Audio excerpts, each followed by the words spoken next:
কিয়ামতের দিন আল্লাহ তাআলা প্রত্যেক নবীকে জিজ্ঞেস করবেন যে তুমি কি তোমার উম্মতের কাছে আমি যা যা পৌঁছাতে বলেছিলাম পৌঁছিয়েছো? নবীরা বলবে আল্লাহ আমি পৌঁছিয়েছি। নবীদের কথা ঠিক কিনা সত্য কিনা এর সপক্ষে তখন বিশ্বনবী সাক্ষী দিবেন। সুবহানাল্লাহ পড়েন। এজন্য রব্বুল আলামিন বলেন ফাকাইফা ইযা জিনা মিন কুল্লি উম্মাতিন বিশাহীদিন ওয়া জিনা বিকা আলা হাউলাই শাহীদা।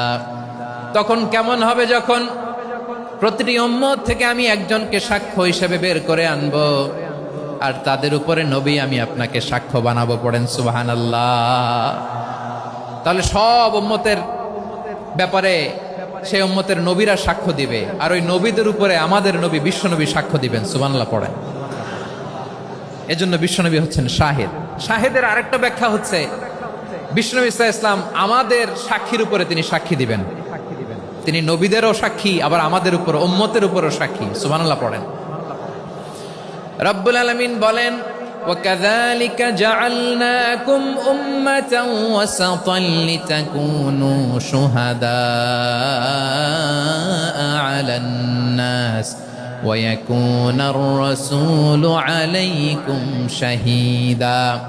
আর অনুরূপভাবে আমি তোমাদেরকে মধ্যমপন্থী উম্মত হিসেবে তৈরি করেছি, প্রেরণ করেছি। ব্যালেন্সড উম্মাহ, মধ্যমপন্থী উম্মাহ হিসেবে প্রেরণ করেছি, যাতে করে তোমরা সবার উপরে সাক্ষ্য দিতে পারো, আর যাতে তোমাদের নবী হতে পারে তোমাদের উপরে সাক্ষ্যদাতা। পড়েন সুবহানাল্লাহ।